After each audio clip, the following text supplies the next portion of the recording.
Good evening, councillors, and welcome to this meeting of the Planning Committee, which is being undertaken virtually in accordance with the enacted government regulations during the current coronavirus pandemic. Before we start the meeting, I'm going to remind you of some stuff. I'm going to read it really quickly. You've heard it all before, okay? Please ensure that you mute your microphones when you are not speaking. Please remain focused on the topic being discussed. Please try to avoid repeating points that have already been made. Please avoid interrupting other councillors and respect the position of the chair. At the beginning of each item, I will ask councillors who wish to speak on the item and indicate through the hand gesture. I don't think we've got a blue hand anymore. And then I will look for physical waves through the screen, and the rest of the team will keep me up to date. I will call councillors in the order I have them listed.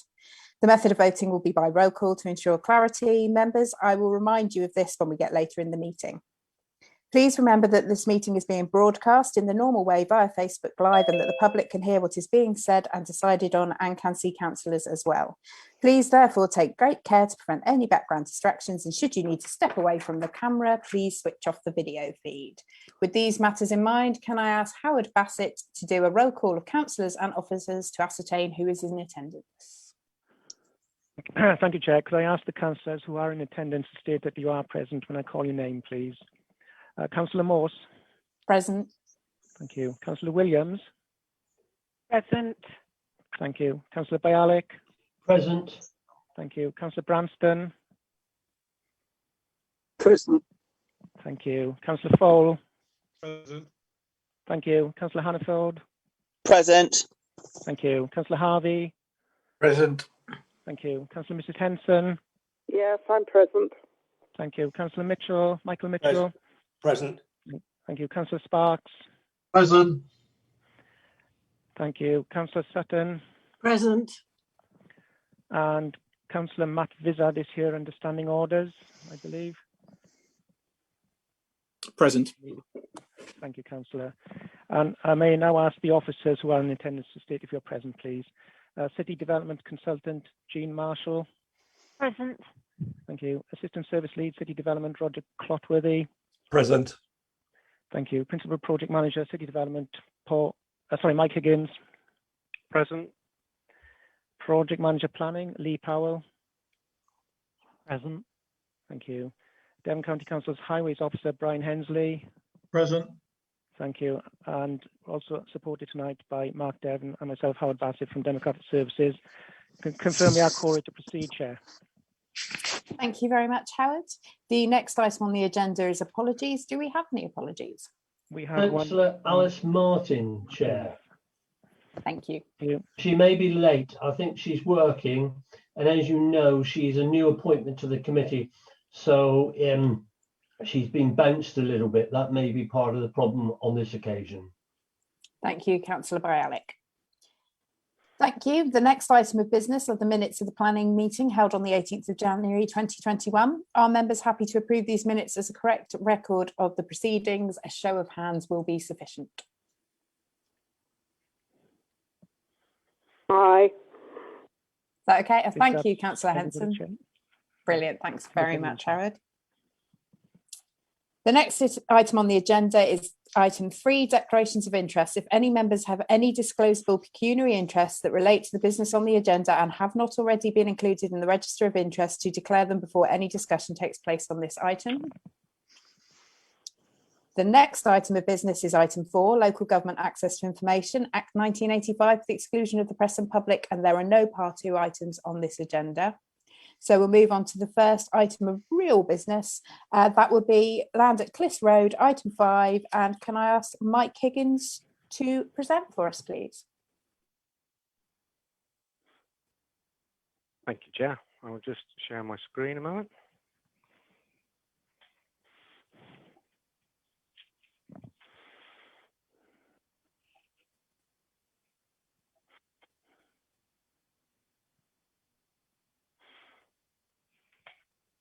Hopefully everybody can see that screen. Yes, we can. Thank you. Good. Okay. So this is an application, a reserve matters application for land at Clifton Road, shown there on the site location plan edged in red. It's a reserve matters application with the outline having been approved on the 14th of January 2019 following a public inquiry. You can see from the site location plan that the site is bounded to the west by the Exmouth branch railway line and to the west by Clifton Road running down the boundary with properties at Highfield here, and then to the north by further agricultural land, and to the south by properties on Towerfield. The next slide is just an aerial photograph. It gives you a bit better picture of the site. So big arrow pointing at this field here. And you'll note from this photograph that the site is bounded by quite mature hedgerows. We haven't moved on to the next shot, Mike. Haven't you? Oh, right. No. Okay. Hang on.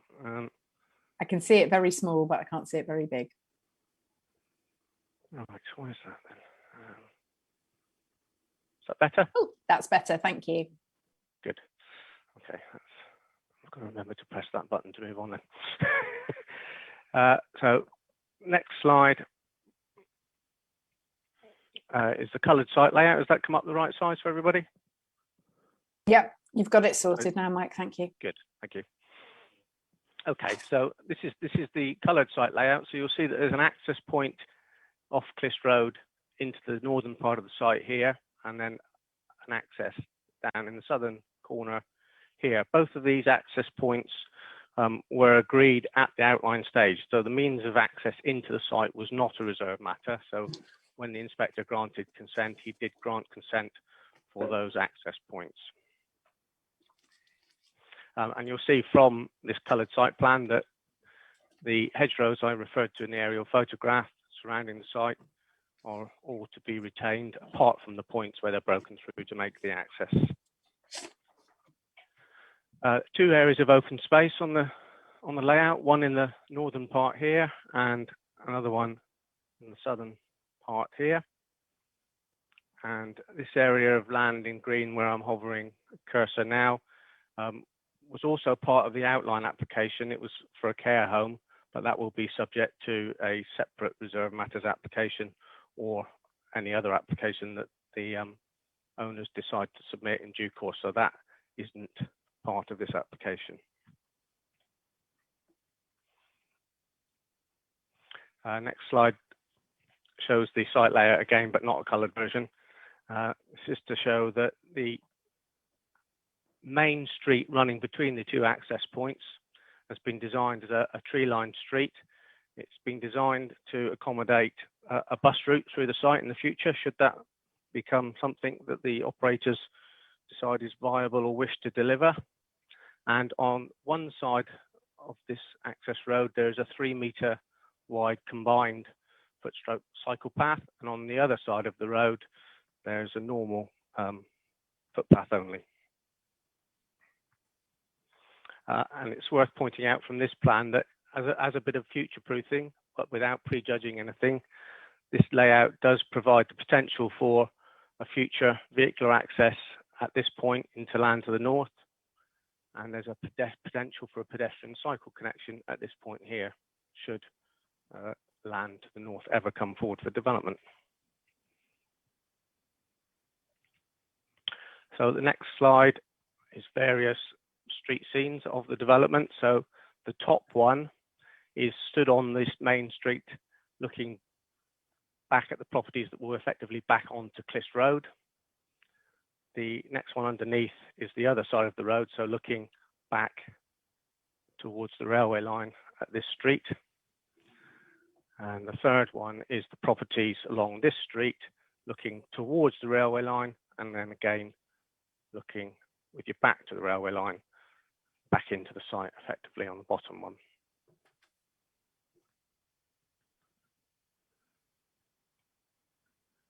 This slide is just to show you that they have done detailed landscaping plans for the whole site.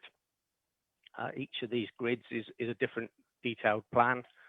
And what I've shown on the next slide is an example of that, which is the detailed landscaping plan for the very bottom part that incorporates the children's play area. So you get an idea of the level of detail that goes into the landscaping plans. And finally, in terms of visual presentation, a series of 3D visual images. So this is taken from the northern open space looking back along the main street. This one is taken from the southern open space looking back towards the children's play area and the properties behind. That one's from a bit further back at the entrance point into the site, so you can see the open space for the children's play area here. And this one is from the northern part of the site, looking across the corner of the northern open space. And again, the main street runs off down here between these properties. And the final image is a visual image of the northern area of open space. Okay, so that concludes the sort of visual slides. Representations are summarised in the main report. There were 8 objections and 1 letter of comment. Many of the points raised in them were relating to matters that were already effectively determined by the granting of the outline consent on appeal. The key issues for members are the principle of development, which was established, as I say, in the appeal decision. The fact that we still are not able as a council to demonstrate a 5-year housing supply. Access arrangements, which are consistent with the appeal decision. Affordable housing provision, the quantity and distribution and mix are consistent with the provisions set out in the section 106 signed at the outline stage. And there's a letter of support from the housing association that will be taking the affordable units, supporting the mix and distribution. Design and layout and amenity, landscaping and heritage impacts, trees and biodiversity impacts, flood risk and surface water, sustainable construction and economic benefits, and all those are set out in the main report. There's no further update in terms of late letters or late information. So in conclusion, the principle is already established. The access arrangements and off-site highway improvements are consistent with the outline consent, and the report identifies that the proposal is considered acceptable in terms of the layout, residential amenity, and all the matters of detail set out in the report. And consequently, the officer recommendation is one of approval subject to a section 106 agreement covering an off-site financial contribution towards open space enhancement within Topsham.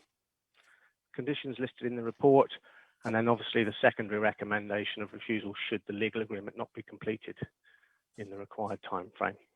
And that's the end of my presentation. Thank you very much. I've got Councillor Hannaford with his hands up. I'm going to ask if any other members have any questions. Yes, I would. Thank you, Councillor Henson. If I can just bring in Councillor Hannaford first, please. Thank you, Chair.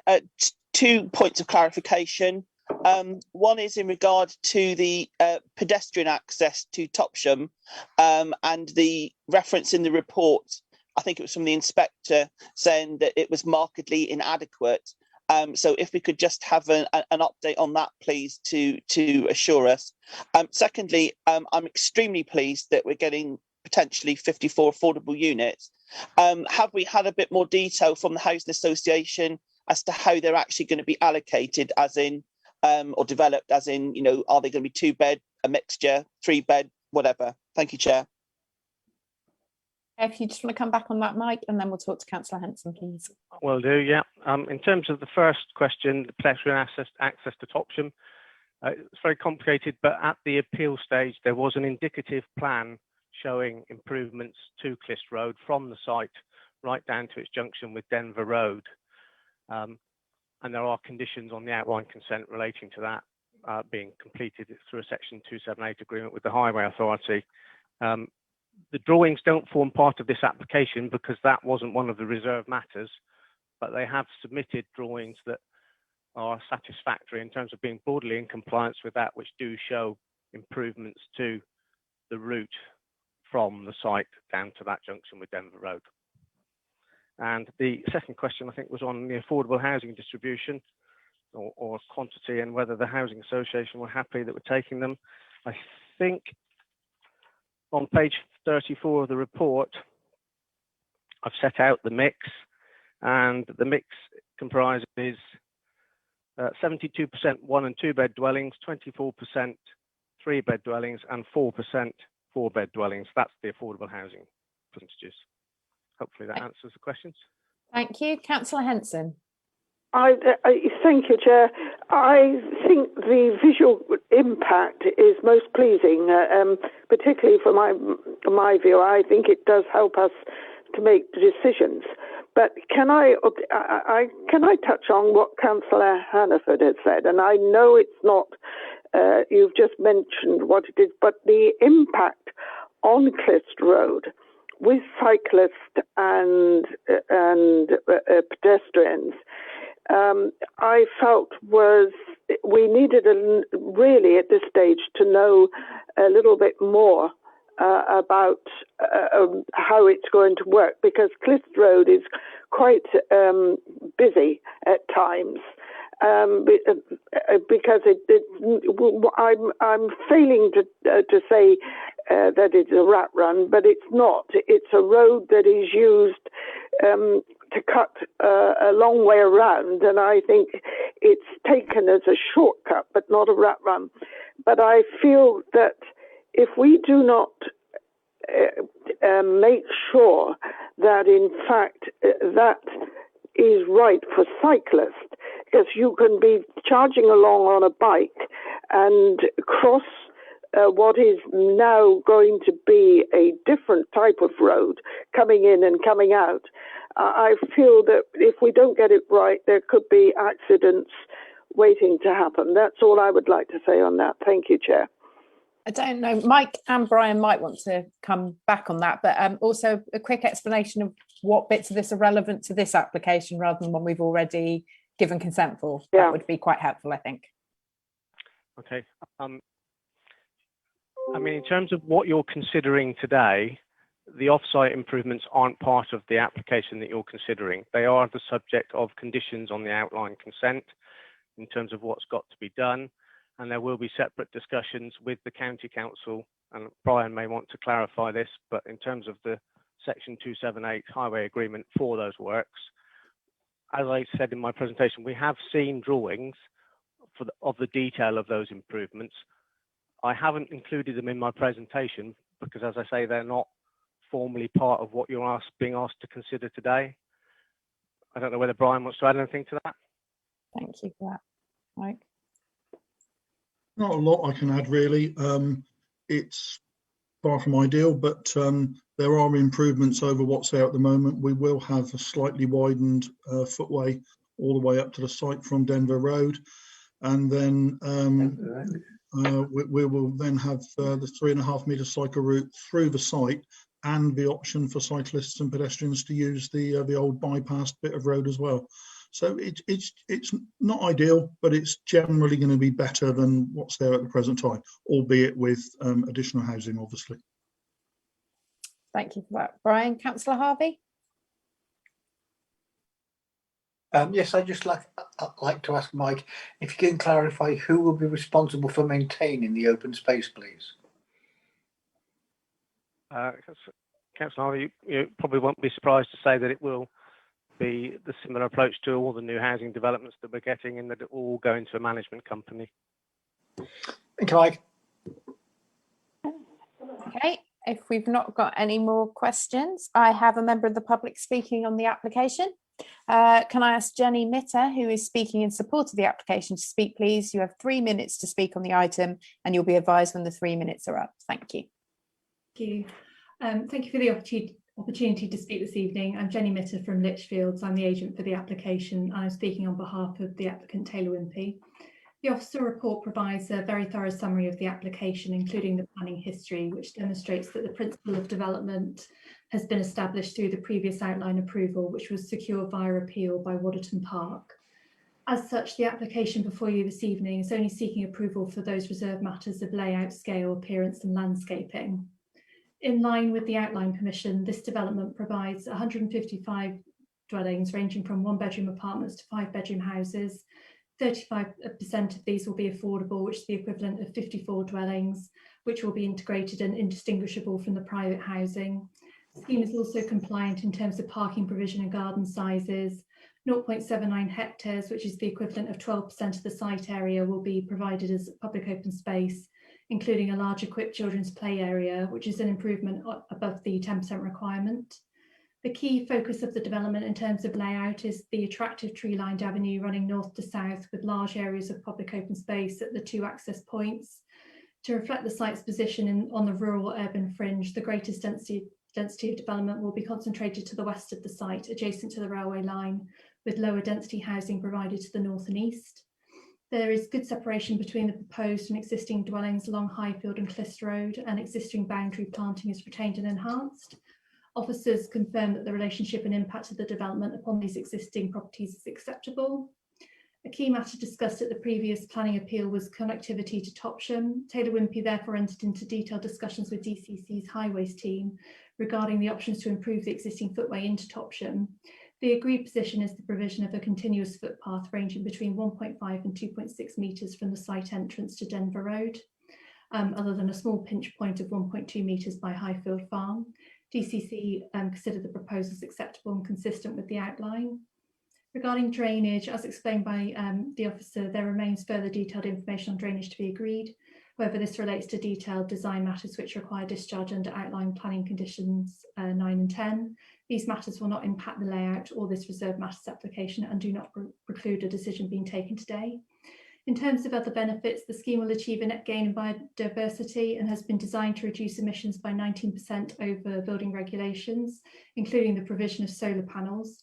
There will also be good cycle parking provision, a car club space, and dwellings will be designed to be electric vehicle charging ready. In addition to the contributions captured through the outline and the SIL payments, Taylor Wimpey has committed to provide a further £37,500 towards improvements within Topsham Recreation Ground. So to conclude, in light of the established principle of development, the technical acceptability of the scheme and the imperative to address housing need and deliver growth, it is hoped that will support the officer's balanced recommendation. So Taylor Wimpey. 3 minutes are up, Chair. Thank you very much. Would you be happy to hear any questions if there are any for you? Yes, certainly. Okay. Okay, do any members have any questions? It doesn't look like anyone's waving at me.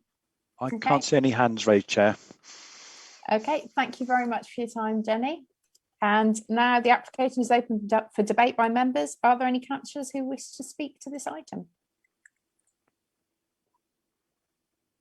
Ooh, it's not like all of you to be this quiet.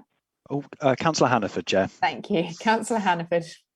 Chair, I think as we've just heard from the lady that just spoke, I mean, I think this application in so many ways does everything that I think we could reasonably expect from it. So I'd be very happy to move the recommendation. The affordable housing allocation is slightly above our policy, which is excellent. I really like the fact that it's going to be mixed in with the private residents, because so often we see social and affordable housing sort of shoved in a corner or down a ditch somewhere. You know, basically, you know, they and you can infer from that what you will. In this development, it is an integrated development. I like the biodiversity that is mentioned and enhanced in the application. I think the connectivity to Topsham, because it's very important that we have a sustainable development that isn't just sort of car access, and I think that's been dealt with as well. And also the retention and enhancement of trees. And lastly, Chair, you know, the future proofing about the electronic car charging points again. So I really feel that this application fulfills all that we could possibly want, and I'm very happy to move the recommendation and vote in favour of it, Chair. Thank you, Councillor Hannaford. Anybody else like to speak on the matter? Okay, I have to say the concept of developing this land has been tested and has been proven at appeal despite our previous our feelings on the matter, and as such I have to support what Councillor Hannaford has said as part of his summing up. It's a good application, you know, if you have to develop there. So if there are no further points, I'd like to, and I've had someone to move the recommendation. Could I have someone to second it, please? Oh, Councillor Fole, please, Howard. Thank you, Chair. And could I ask Howard to do a vote? Please can members state if you're voting for, against or abstaining by roll call. Thank you. Councillor Bialik.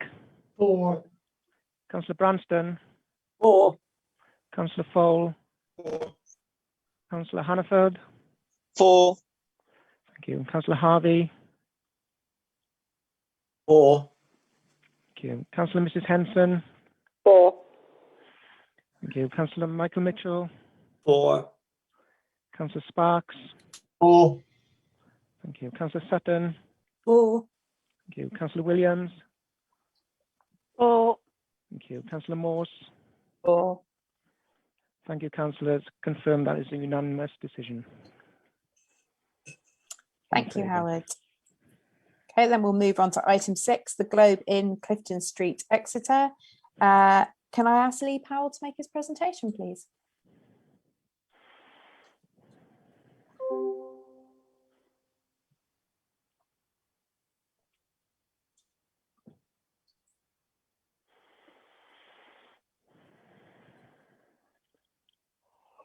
See my screen? Yes, we can, Lee. Okay. The Globe Inn is a public inn in Newtown.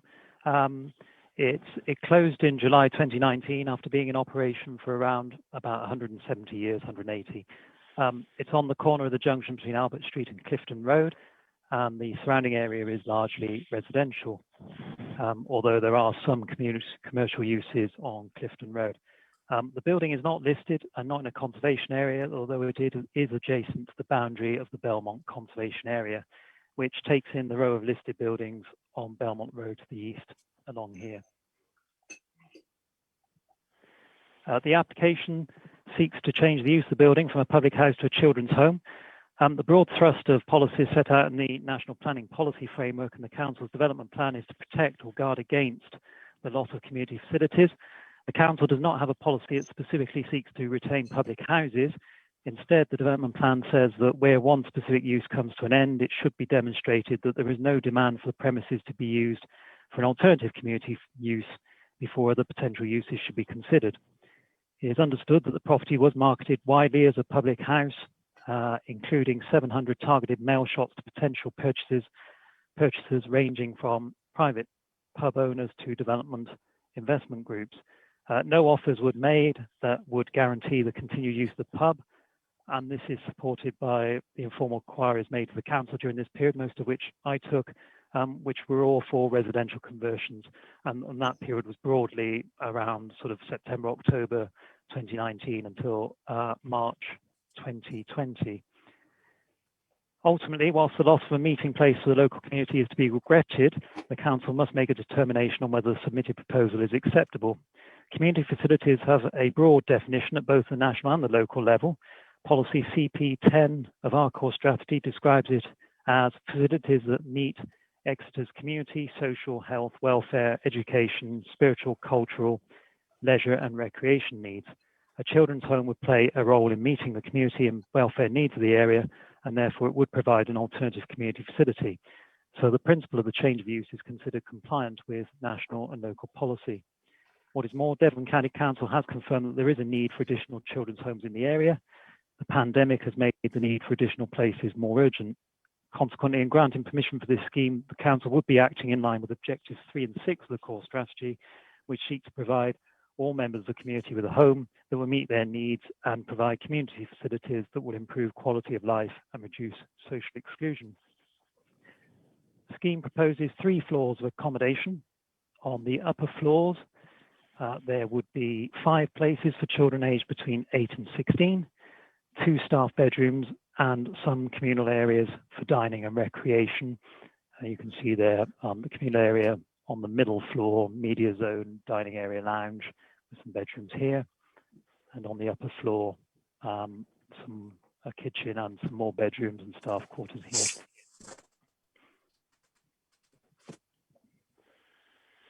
On the ground floor, there would be 3 studio apartments for 16 to 18-year-olds, plus 1 additional staff bedroom. Although under separate registrations, both services would be regulated and overseen by Ofsted, and all residents would receive care and support from staff. There would be a different service offered on the ground floor, with the emphasis being on young people moving towards independence and adult life. Other elements of the scheme to note are a bicycle and bin storage on the ground floor here at the end of the entrance corridor, and outside an external garden area of 63 square metres, which would be accessed via the existing first floor staircase. That's an external staircase. 2 public consultations were carried out on this application, the first in July 2020 and the second in January 2021. 17 letters of objection and 2 letters of support were received from the public during the first consultation.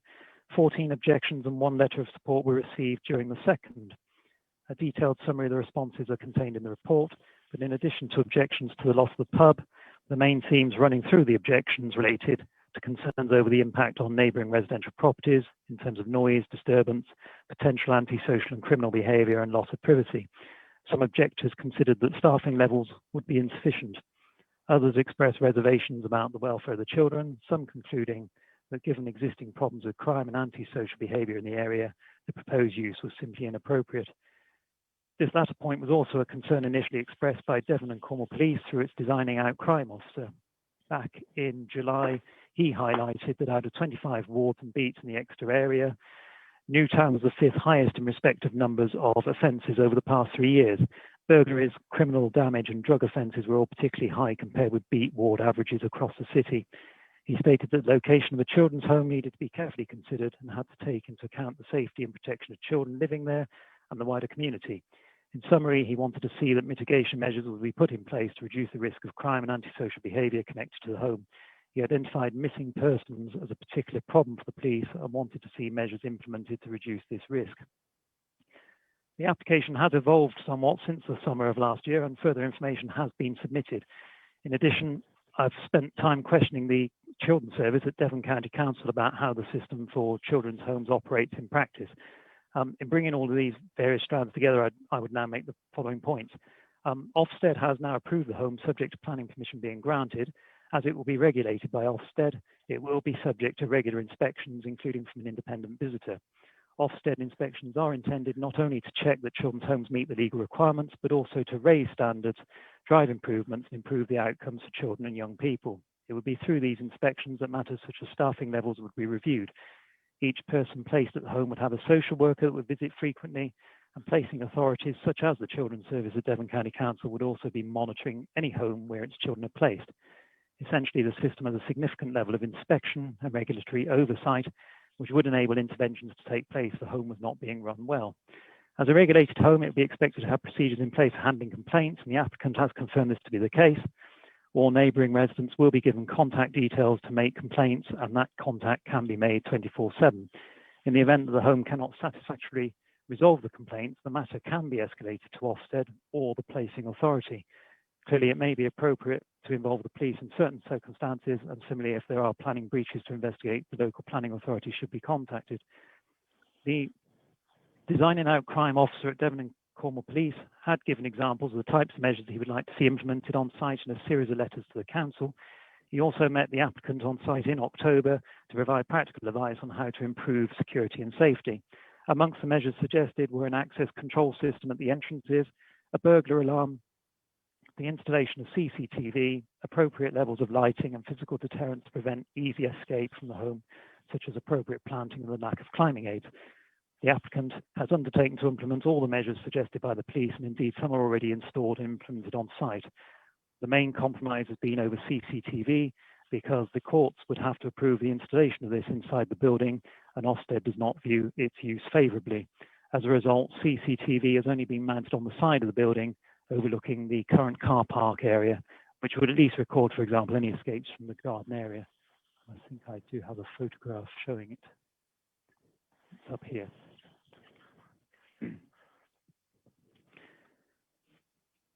Further information has also been submitted explaining how the home will be managed on a day-to-day basis. The applicants had already produced much of the material for Ofsted in order to show that it had effective management procedures and protocols in place, but it had not formed part of the originally submitted planning application.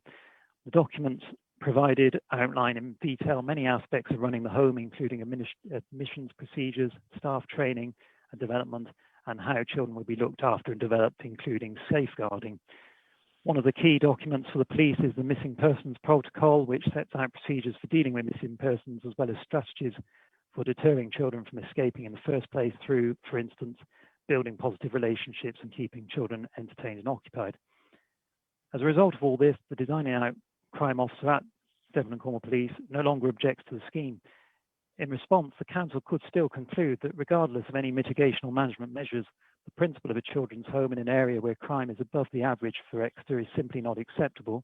But without the support of the police, and with Ofsted and Devon County Council both indicating support for the scheme, it would be a difficult argument to sustain at an appeal. There are just 4 other matters I'd like to cover very briefly. There are a small number of external alterations to the building being proposed. One of these has already been carried out. I'll show you on some photographs here. It's the replacement of what was timber sash windows with these UPVC double glazed windows.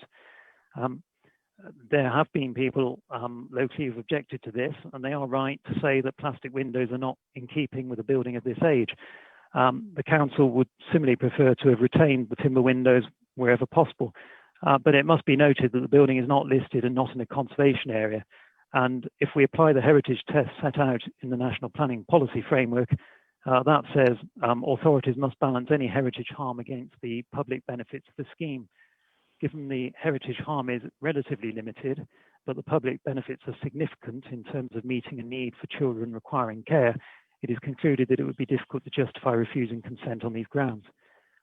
The other significant alteration is a metal screen around the rear external staircase. You can just see here at above the fence there, that is the rear external staircase.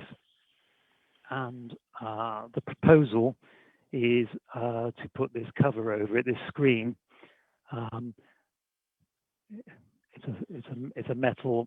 It's not completely solid, but it's a sort of perforated metal screen. And you can see there it would go all the way down the staircase. The staircase came up in many objections as something that's caused problems in the past as a congregating point causing disturbance and loss of privacy. Screen should go some way towards addressing these matters, as well as providing an anti-climb measure to help prevent escapes, and therefore we've considered it acceptable. The rear garden would provide 63 square meters of space.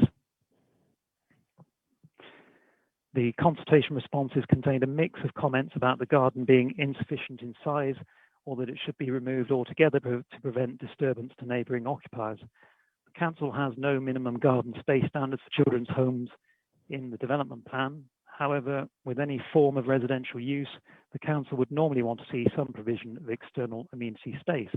The grounds for refusing consent on these grounds would therefore be weak. The streets around this property are in a residence parking zone, and Devon County Council's normal approach is to only issue permits to those addresses that existed at the time the zone was adopted. The home intends to use a private parking area in Lower Albert Street for staff and visitors. Although there are pay and display car parks nearby, there will be a secure bike store on site, and the central location means it is close to good public transport links. In January last month, we received reports that somebody had moved into the premises. Whilst this is true, the person currently residing there is not someone who would need the services of a registered care home. Therefore, the proposed use has not been implemented ahead of the planning decision. The applicant's agent considers that there is no planning breach as the upper floor of the building is currently in lawful residential use, going back to how it was used as a pub. Officers have a different view in that they can consider the accommodation on the upper floors was ancillary to the use of the building as a pub, and therefore there is a technical breach. But as this person will be moving elsewhere before the end of the month, the matter will resolve itself without the need to consider enforcement action. Internal alterations to the building do not require planning permission, but it should be noted that works have gone ahead to prepare the building for the proposed use, and I do have some photographs of the communal areas. I'd like to make it clear that these works have proceeded at the applicant's own risk and that no guarantees have been given by officers about planning permission being granted. Indeed, until additional information was submitted and Devon and Cornwall Police advised it had no objection to the scheme, my advice was that the council would be unlikely to be able to support the scheme. A brief line too on the fact that a further application has been submitted for a block of flats on the car park area of this site, this area where these cars are here, and we go back, the area there marked in blue. A few months ago, I indicated to the applicant's agent that I thought the existing plans were unlikely to be granted planning permission and that it would be preferable to rethink the proposals once it was clear what the outcome would be on this scheme, the agent agreed to defer further consideration of that application until this one was resolved. In summary, therefore, the officer's recommendation is to grant planning permission subject to the conditions listed in the report.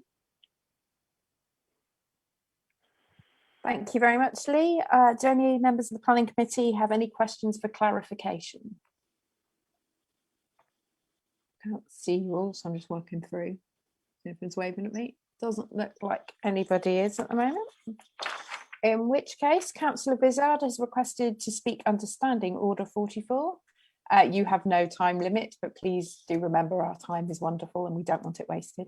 So no repetition and only planning matters. Thank you very much. Thank you very much, Chair. And you will be pleased to know that I will speak reasonably briefly. I'm confident that members will make a considered decision this evening based on the information provided in the report in front of them. However, I did just want to highlight a few key points about this application. There are some concerns, and local residents are right to have raised these, as a number of them have. The urgent need for the provision of children's homes is well established. However, I do sadly regret the loss to the community of the Globe pub. It clearly had its ups and downs, and the last few months of its existence were not happy ones, with a rise in antisocial behaviour and noise disturbance which led to the review of its licence. Despite this, there were certainly happier times when the Globe served the community well, and I'm sure none of us welcome the loss of an amenity and a local business like this. But it is clear that efforts were made to re-let the Globe as a public house, and no appropriate offer was identified. While it is also worth remembering that the loss of the pub comes in the wake of the loss of another community amenity, the Clifton Hill Sports Centre, this council is not only nearing the completion of a state-of-the-art new leisure centre situated in our ward, but also provided a very significant sum of money to facilitate the brilliant new community building in Belmont Park. The decision to replace the traditional windows of the pub with UPVC is regrettable, and both this and the applicant's internal refurbishment works in anticipation of a planning approval, while permitted, are unfortunate and feel a little insensitive. You will now be aware of another recent issue by local residents, raised by local residents and ward councillors and described in your update sheets and mentioned by Lee in his report. I won't go into that again here. While this was subsequently resolved appropriately, I feel under the circumstances, these types of issues don't help to instill local trust in a project. The report in front of you discusses the replacement windows, and while these certainly have a negative impact on the visual amenity of the area, I understand from a safety and security point of view why these may be a desirable solution, and I must accept that no planning regulations have been breached. Concerns have also been expressed about the suitability of a children's home in the heart of Newtown.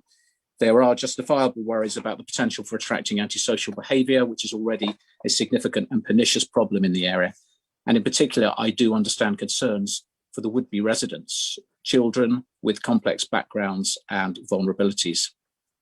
I am somewhat reassured by the information provided in the report following discussions with the police, Devon County Council and Ofsted, and by the additional design and security measures which have been conditioned. However, the safety and security of the home's residents and wider community are of the highest importance. So I trust that the applicant and agencies would continue to cooperate effectively to minimise risk if this application is approved and without drawing on already scant resources. Other concerns remain about the potential for noise disturbance and neighbours' loss of privacy arising from the existing external staircase, though I hope that the metal screening and removal of the door to the former function room may help address these. I understand concerns around issues arising from the provision of an outside recreation area too. However, as the report alludes to, there would have been concerns if there had been no outside provision as well. If approved, this is another factor that will need to be kept in check, and I will raise issues if they occur. I very much welcome the bike store, and I hope this provision will prevent a significant increase in vehicles and parking issues. I welcome the work of the police designing apt crime officer and the thought that has gone into mitigating potential problems. I also note the clarification on staffing levels and the 24-hour contact number for complaints.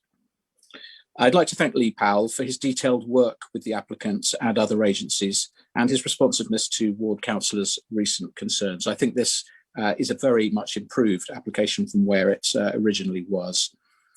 County Councillor Sue Aves and I have also been in touch with Devon County Council's Children's Services team, who have been helpful in offering some guidance and assurances and in addressing these same recent concerns.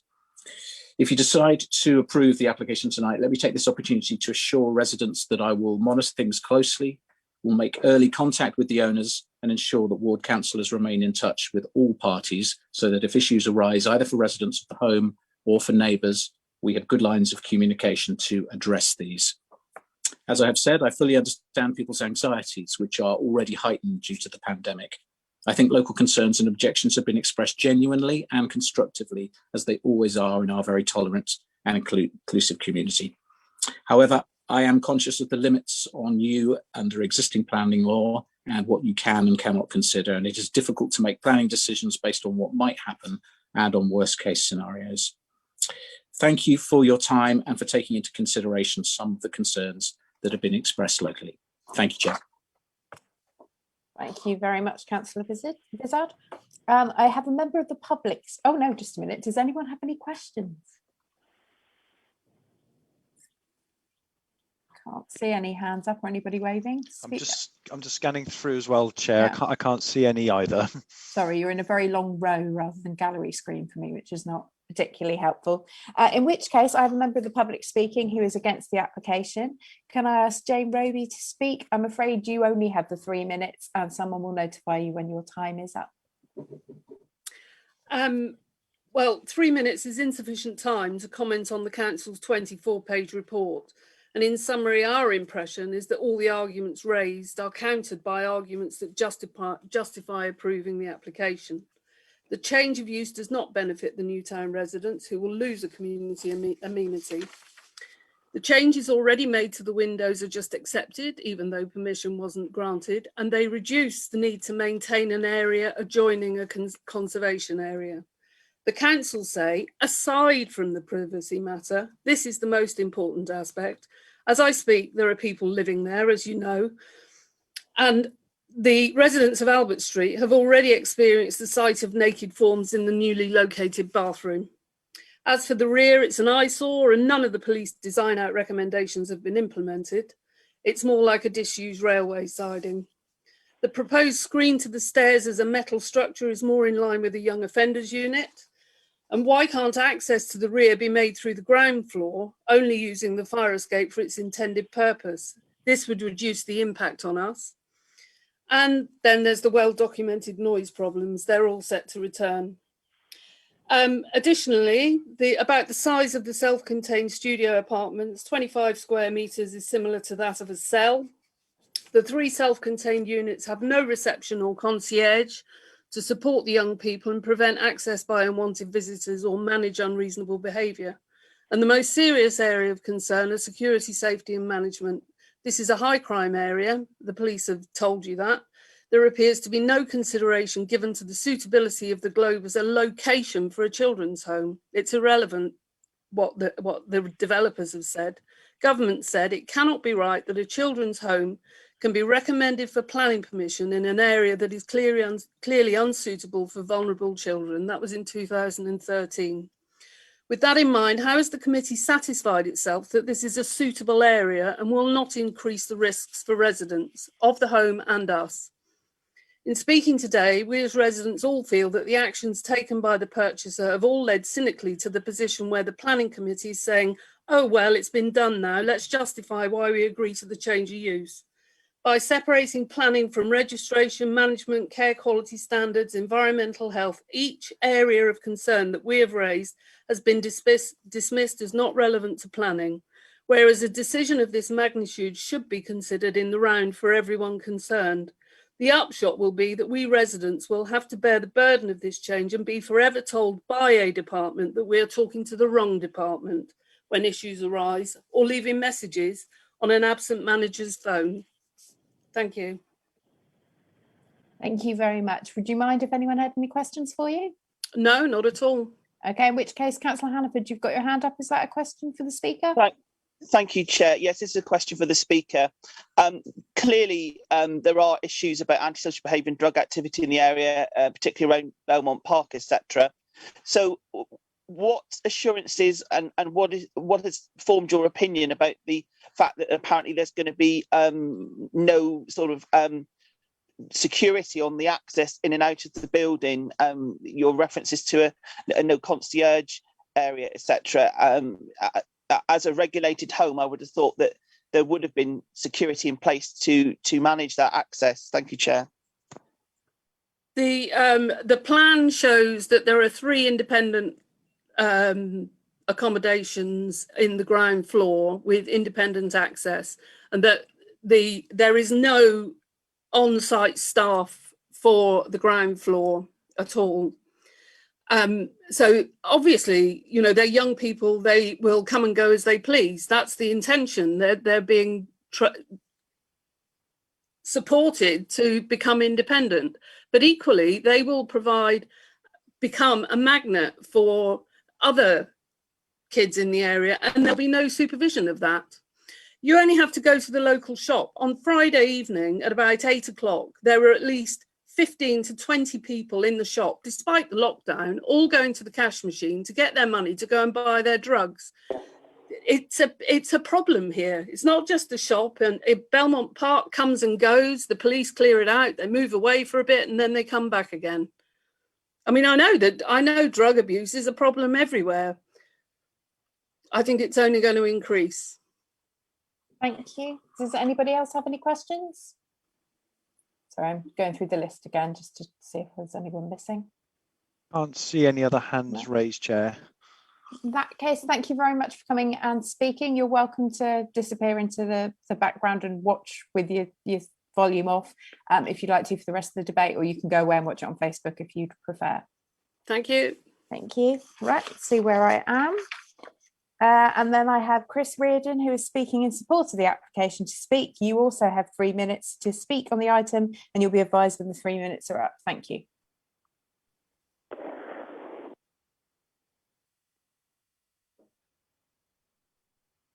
Sorry, good evening. My name's Chris Reardon and I'm the responsible individual for the Globe. Being the responsible individual means that ultimately I will have responsibility for all aspects of the home. The priority at Central and Southern Homes has always been the welfare of the children that we look after, but we also want to work with our neighbours and contribute positively towards the local community. I've read all the comments from our neighbours, and although time does not allow me to go into great detail, I'm confident that over time I will be able to gain the trust of our neighbours. And although COVID has not allowed us to take the usual steps I would have liked to actively engage with the community up to now, any concerns or complaints will be dealt with personally by myself, and my contact details will be on our website. I have many years' experience running successful children's homes on a much larger scale than this one. In my previous head of care role, I oversaw the running of 21 homes and up to 90 children within them, and worked in harmony with the local residents at all times. Although there is a perception of children's homes being associated with antisocial behaviour and a drain on police resources in the area, I have to be really, really clear that this is simply not the case when the home is managed effectively and has the right level of support and training in place. It is true that a small number of children that are at great risk may benefit from a more rural setting, and these are children that will be identified through our admissions processes. But it is also true that this is not the case for most children, and most children need to be given the opportunity to live closer to a city and learn how to safely manage risks associated, as this is where the majority of children will live once they reach 16. We provide a detailed risk assessment in regards to the location and the locality to Ofsted, which they approve as part of their application. This is then reviewed annually by Ofsted, who will inspect the home also every 6 months to ensure the quality of service being provided. We also have monthly independent quality assurance visits from NIAS, who report back to Ofsted. We have worked in consultation with all professionals, including Chris Calderhead, the local safeguarding team, the missing persons team, and have actively taken every precaution to mitigate all risks associated for the children. We've invested an enormous amount of time and resources into ensuring our staff team are trained up to an incredibly high standard in all areas. All of their training has been tailored around the nature of the children we will be supporting at the Globe, with detailed training around the risks of exploitation and county lines, including work with the local MISPA team, as we are very aware of potential risks in this area for all vulnerable children across the country. This includes knowing the signs and symptoms to look out for, certain trigger words or names being mentioned, and also working with the MISPA team at the point of admission to share any information. We have a detailed assessment process to ensure that every aspect of the dynamics between the children within the home has been considered, including age, sex, risk, etc. And we will not admit any children to the home we feel either the home, dynamics of the group, location would not have a positive impact on the child's life. There is an unbelievable need for children's homes at the moment. Too many children are being sent hundreds of miles away from their families and communities. Too many children are being sent down paths that lead to poor outcomes, drink, drugs, county lines and homelessness, because there is a void in the care system at the moment that means... 3 minutes are up, Chair. No problem. Thank you very much, Mr. Reardon. I have two councillors who'd like to ask you questions, if that's okay with you. Yeah, of course. Start with Councillor Branston, please.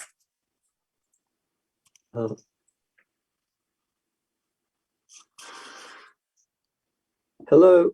Yep. Okay. Mr. Royden, I understand that there was no consultation with the planning team before you carried out internal changes. So would you inform me to the extent that installation was carried out at this address? The issue of noise has been a constant problem for the residents who live adjacent to this building. So I would like to have a thorough idea from you of what action you actually have taken to put installation into this building. Thank you. Sorry, just having technical issues. So the whole children's home has been planned out based on my experience of children's homes. I've managed children's homes that are right in the heart of communities before. We've taken measures, we've listened to all professionals, we've listened to the police design and out crime teams, we've listened to all consultation from quality assurance from the local authority, and we've taken every measure that we possibly can to make sure that the benefit of the children within the home will far outweigh any negative impact on the residents of the local area, and hopefully over time the residents of the local area will be able to see that this is actually a really positive thing for the community and see the positive impact it will have. Okay, thank you. And Councillor Hannaford? Thank you, Chair. I'd like to use this opportunity to blend in some of the concerns from the previous speaker and put them to the current speaker. I want to go back to these move-on units. Now, I do know the difference between an unregulated and a regulated children's home. So I'm reasonably assured, you know, of how you're going to run that, because, you know, it's in the unregulated homes where we have most problems with children going missing. Nevertheless, I still want to get a bit more of an assurance from you about those move-on units. Clearly, you know, I do like the fact that you've got them in the same building so that there's that sort of support and you can gently move the young people to that point of resilience where they can take up their independence. But how for example, if they went to the park and there was some cuckooing that went on, you know, how would you prevent that? How would you monitor it? Because if there's independent access, and I could see there could be, it could end up potentially being the Achilles heel of your project because they, you know, of that interface. Thank you, Chair. No, absolutely. I'm glad you asked that question. So the units downstairs, like you say, there is a big issue currently with unregulated provision. It's just been announced that all unregulated provision will be illegal from September for under 16s, but there's still an issue at the moment.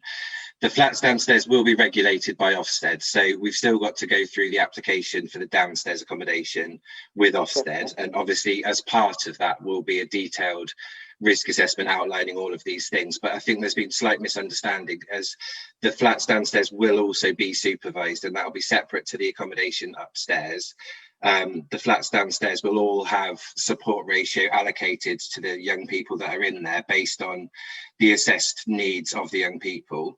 that assessment will be made by us at the point of admission in accordance with the local authority and the child social worker based on the level of support that they need. And equally, the supervision that they have when they're out and about will vary massively. In supported living accommodation, children will come and go as they please, but in a regulated care environment, that isn't necessarily the case. And the children that live in the ground floor may have one-to-one supervision all the time. It may be that they can go out and about as they see fit, but that would all be done on an individual basis, and it would all be risk assessed. And there would be staff supervision on site at all times on the ground floor. Thank you very much, Mr. Reardon. If there are no further questions, the application is now open for debate by members. Are there any councillors who wish to speak to this application? Can't see anybody at the moment. I'm assuming Councillor Branston, are you putting your hand up?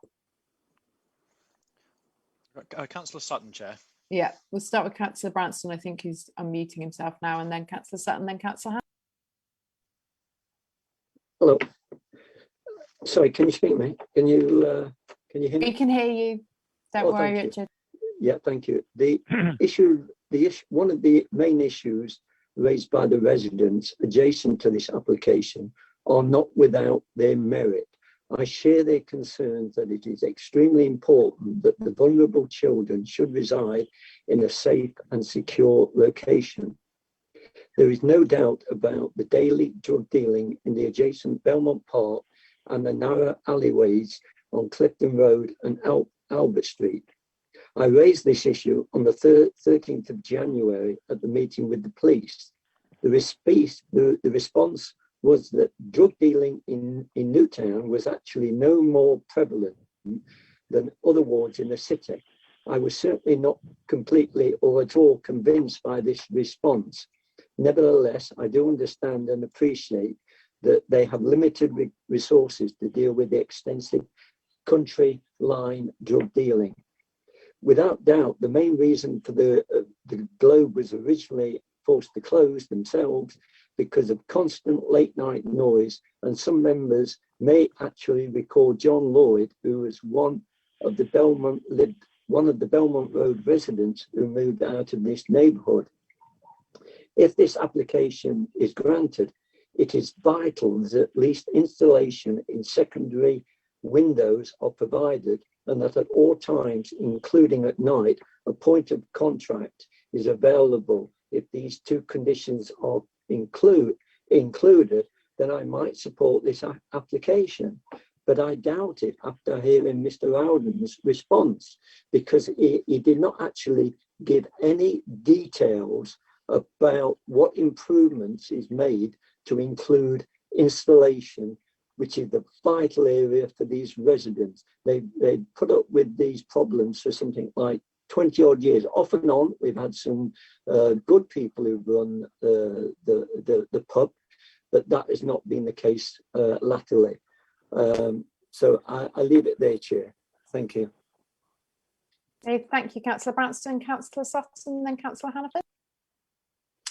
Thank you, Chair. Yes, I mean, it's always difficult where you've had one sort of business in a residential area, and then it's changed to something else. And something similar happened in my neighbourhood, where a children's home was proposed. And in fact, I suspect a few years on that most of the residents around here barely even know that it is a children's home, notwithstanding some of the comments that were made when it was a similar stage to this application. I mean, I understand that local residents, might have preferred a different landlord running a pub, but it has to be faced that the hospitality businesses and pubs in particular were struggling before we got into this pandemic, and are likely to struggle even more as we struggle to come out. And there is no market for anyone taking this on as a pub, so we have to accept that if reasonable steps have been taken to try and market it as a pub and no one's come forward, that it just isn't going to work. which also kind of brings me on to comment that was made by the local residents about relevance to planning. And again, I do kind of understand that a local resident will see this application in the round as it affects them in their lives, and that is entirely both understandable and logical. But as a committee, as a planning committee, we have to judge the application that is in front of us with the information that we've been given, and we can only make our decision whether that's to support this or not to support this on very tightly drawn planning grounds. But we're talking about, people have been talking about crime, and I accept that Newtown has more crime than some of the other wards in the city, but overall the city, and indeed Devon and Cornwall, are in a low crime area of the country. I know this is all relative, but we are. But let's have a look at what's proposed. That this is proposed to be a home for some of the most vulnerable children in our society. They are looked after children, and a lot of them will have had really difficult, if not the whole of their life, but certainly parts of their life, and they do need a lot of support.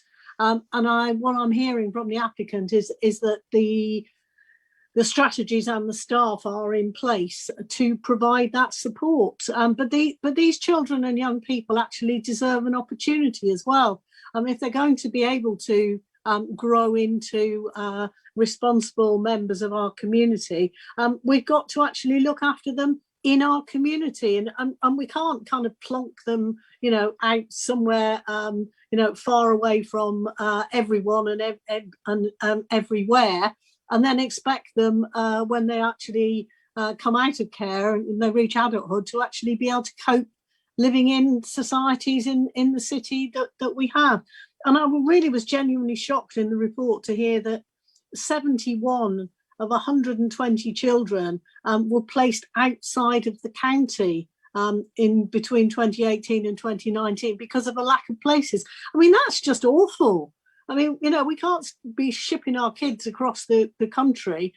We have to actually look at how we provide opportunities and safe places for them to live. And it seems to me that these children, and we're talking about 8 children and young people in total, 8 are going to have. There are three staff bedrooms on the premises. I understand that there's a full 24-hour management of this, and Ofsted will be inspecting it. So on balance, it may not be perfect, but I think it's a good application and I will be supporting it. And I wish the young people who are going to be living there, if everyone agrees with me and we support it, well, and I hope they have a good start to their lives and that they're happy in this new place. Thank you, Chair. Thank you, Councillor Sutton. Councillor Hannaford. Thank you, Chair. Firstly, I think it is important to realise, the sort of future that we're facing, and it is always sad to lose community facilities and particularly pubs. It was very sad some years ago, for example, when we lost the first and last pub at the top of Carrick Street. It's now residential, but we all know that this is what the future is going to look like for quite many of our establishments in the city. That pubs and hospitality has been step changed by the pandemic. So and this particular establishment was struggling and had problems even before the pandemic. So as we've said before, I think many efforts have been made to retain it, but certainly in the current climate, that looks to be certainly impossible. In terms of the actual complexity of the young people coming into this unit, I think the key point for me is that this is a regulated children's home. If this was an unregulated children's home, I certainly would not be able to support it in that location. As members, I'm sure, will know, it's the unregulated homes, particularly in places like Birmingham, where there's been dreadful exploitation, a high rate of children going missing and being exploited by county lines and other criminal gangs. So So, you know, that most certainly would not have been acceptable here under any circumstances whatsoever. But that isn't what we're being offered today.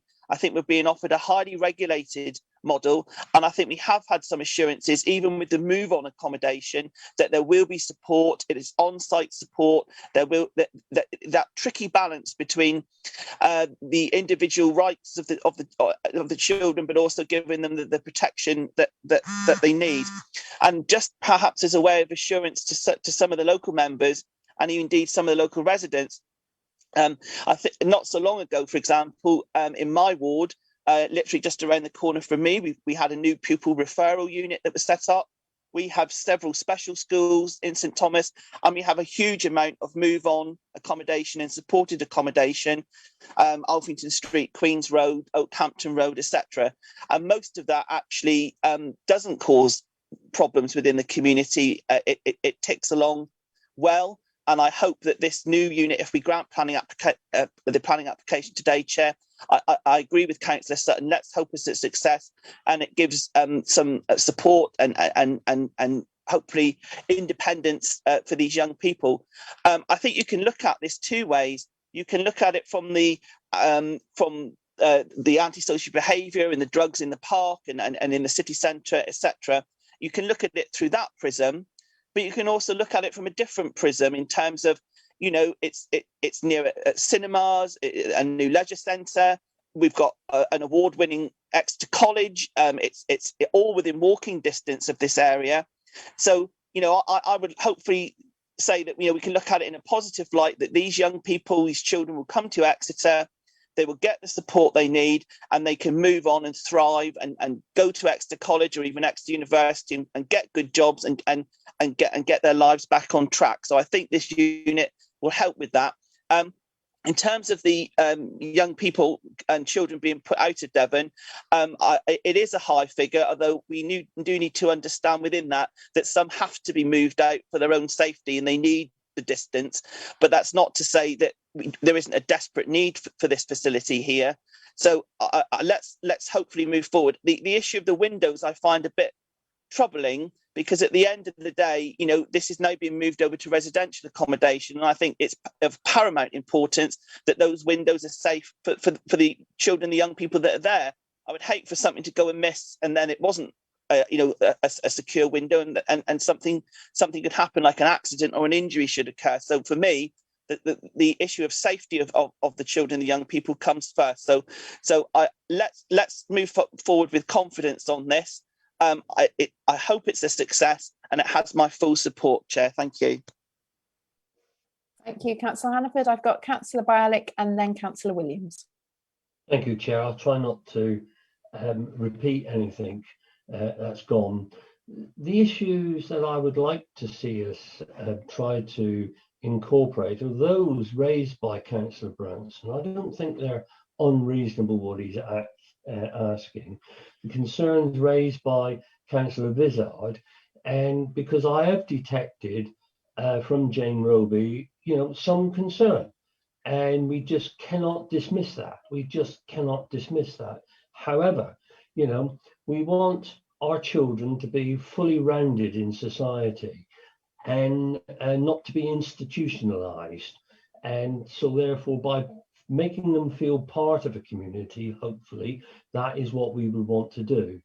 I mean, I feel sure there are, I may have missed it, Chair, some conditioning with regard to the space at the back and when that should shut, because that used to happen with the pub space. I mean, I have to tell you, I was a user of that facility, and I suppose if that facility was used by everybody, a bit like a number of other pubs, they wouldn't have closed, unfortunately. So can we try to incorporate some of those issues, Councillor Branson, the concerns of Matt Vizard, Councillor Vizard, trying to help that community? I don't see that every young child of a certain age are all part of the county lines or taking drugs all the time. I don't think that's the case. However, if they are vulnerable children, they could easily be seduced down that road. We know what happens, and we don't want to do that. We want the young people to be valued members of our society, because they will come out into society, and we want them to be good all-rounded people. So, Chair, can we try to do some of those things that Councillor Branson was asking? Okay, I'm going to ask Lee if that's possible. Is there anything that can be done to limit the use of the outside space during unsociable hours? Yes, I mean, with any condition, it has to be reasonable, enforceable, and relevant to planning. That's sort of the tests for a condition. There's no reason why that couldn't happen. It's just how you measure what is a reasonable time frame for that garden to be used, given that it would be a kind of residential use. Mm-hmm. Okay. I'm going to go back to Councillor Bialik on this. Do you or and Councillor Branson, to be honest? Could some discussions, and you'll go, oh, thanks. Could this be delegated to yourself as chair, and to liaise with the planning officers, the developers? I mean, I feel sure there is a reason. Nobody's going to be there, well, I hope not, with a stopwatch outside checking these young people. But, you know, we've got to try to be seen that we are putting measures in place to accommodate the local community. And this issue about the windows, by the way, totally agree with Councillor Branson. You know, the fact that they've done it doesn't make it right now. Okay, and Councillor Williams? Thank you, Chair. I'd like to thank Jane Raby for her very eloquent presentation of highlighting some of the issues that both she and some of the residents have great concerns about. I think Chris Reardon did a very good job of certainly reassuring us on some of those points. But I think what it does is it illustrates that there has been inadequate communication. I was very pleased to see that Councillor Vizard is already very keen to establish lines of communication. And I do hope that Chris Reardon, as the manager, has taken that offer seriously, because I think to make this development a success, there has to be good communication. And I did spot Jane Roby also being a bit critical of, I think, absent managers, and I'm assuming that was a bit of a dig at the City Council. That's very unfortunate. I think we're all doing our best. We're trying to, we're working very hard, but I think communication is the absolute key. And I do welcome Councillor Bialik's suggestion that there's some further discussion on some of the detail. But I do support this application. I think we desperately need this accommodation. It looks really good, and it could be absolutely brilliant with just a little bit more tweaking. Thank you, Chair. Thank you. Okay, I am going to look for somebody to, because I think everyone's spoken, there's nobody. Councillor Henson, actually, we haven't heard from you for a while. I'm guessing you don't want to speak on the matter? Well, no, I don't, but I don't want to speak on it at the moment. Thank you very much, Chair. So I want to take this to a vote, but with an added condition, details of which to be discussed between myself and Lee and the acting head of planning at the moment. In the ward councillors, Chair. Yeah, and the ward councillors, in order to look at a good time for the opening of the amenity space outside. So quite happy to look into that and find a correct wording that works well and is not going to be deemed unreasonable or unworkable. Secondary glazing, perhaps? The secondary glazing, I think. And I was about to ask about that. Have they not, the double glazing, do we know the standards of the double glazing that has been put in? Because we know that there are two issues with the glazing. One is it going to be thick enough for the sound? But also, I understand they've taken out the traditional wooden sash windows, which would have been very loud, I imagine, and very cold. And they've put in double glazing. So I'm trying to work out what you mean by secondary glazing versus what's been put in ahead of time, which is very unfortunate, but hasn't actually breached any planning laws at the moment. Lee, are you able to help with that at all? I haven't been given the exact specification on the double glazing, so I can't say anything more than assuming it is just, the normal double glazing that you would get in any other house. So I'm not quite sure I understand the point on further secondary glazing. Is that to provide further soundproofing? I think it's further soundproofing for those residents who live nearby who've have had to deal with the pub and some of the noises that have come from within there. We can probably limit some of the outside noise, but actually noise coming from the building, I think they're quite concerned about. Is that something we can also look at as part of the conditioning? I can ask for further details on what windows have been put into us. Yes, put in and ask some advice from our environmental health colleagues on whether they would be good sound resistant windows.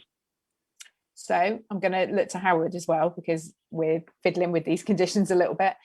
So I'd like someone in a moment to move the item with us reserving the right for the chair of planning, the officer, the local members and the head of planning, current acting head of planning, to look at conditions relating to soundproofing of windows if it's necessary, because we don't know what the current specifications are, and also the use of the garden in unsociable hours.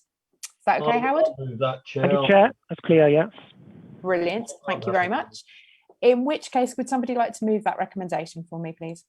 Okay, I'm happy to move, Chair. And Councillor Sparks is seconding, I think?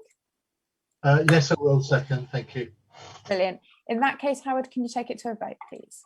Thank you, Chair. Councillor Bialik? For. Councillor Branston? Against. Thank you. Councillor Fowle?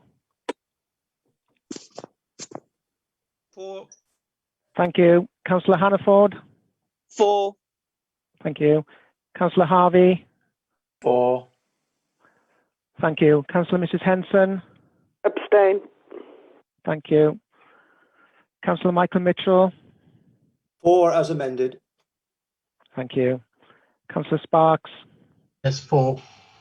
Thank you. Councillor Sutton? For. Thank you. Councillor Williams? For. Thank you. Councillor Morse? For. Thank you. That's 9 in favour, 1 against, 1 abstention, Chair. It's carried with the additional conditions. Thank you very much, Howard. I'm now moving on, just checking in the right place, to item 7 and item 8 at the same time, if you're able to do that for us, Mike, because they're the same issues, and it would be daft to make the same presentation twice. Is that okay? That's fine, yeah. Thank you. So item 7, land adjoining Topsham Road, and item 8, land at Broom Park Nurseries and 5 acres, Exeter, Exeter Road, Topsham. Thank you. Okay, hopefully you can all hear me and see the screen that I've shared. Yes, we can. Good, thank you. So yes, this is a joint presentation for items 7 and 8, as the issue that you're considering is common to both of them. But just to point out, you will need to consider each one and make a specific resolution on each one.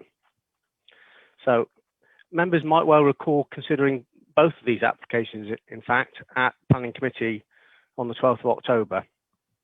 Both applications relate to housing developments, and in respect of both, members resolved to grant planning permission subject to conditions and a legal agreement covering various matters, one of which included education contributions. And by way of a reminder, I've just quickly show you the two sites so that you will recall them. So this is the first one. So it's the old Broom Park Nurseries. And the second site happens to sit next door, but they're under different ownership. And it's this very narrow site outlined in red, and an aerial photograph just to give you a further refresher. So that's the Broom Park, and that's Slither up there, and that's the other one. And I don't know whether you really need to see these for the issue that you're considering, but that was the layout of the Broom Park that was considered on the 12th. And that's the indicative layout for the other site, because that was an outline application. So in respect of both the applications, as I say, members resolved to grant planning permission subject to conditions and a 106. Preparations of the 106 on both are well underway, but during that process, Devon County as Education Authority provided a revised consultation response to both applications, and this was to reflect a change in circumstances, which was namely the opening of the new Monkerton Primary School. And the impact of that opening is that there is now sufficient capacity to meet the primary and early year education demands that would arise from these developments.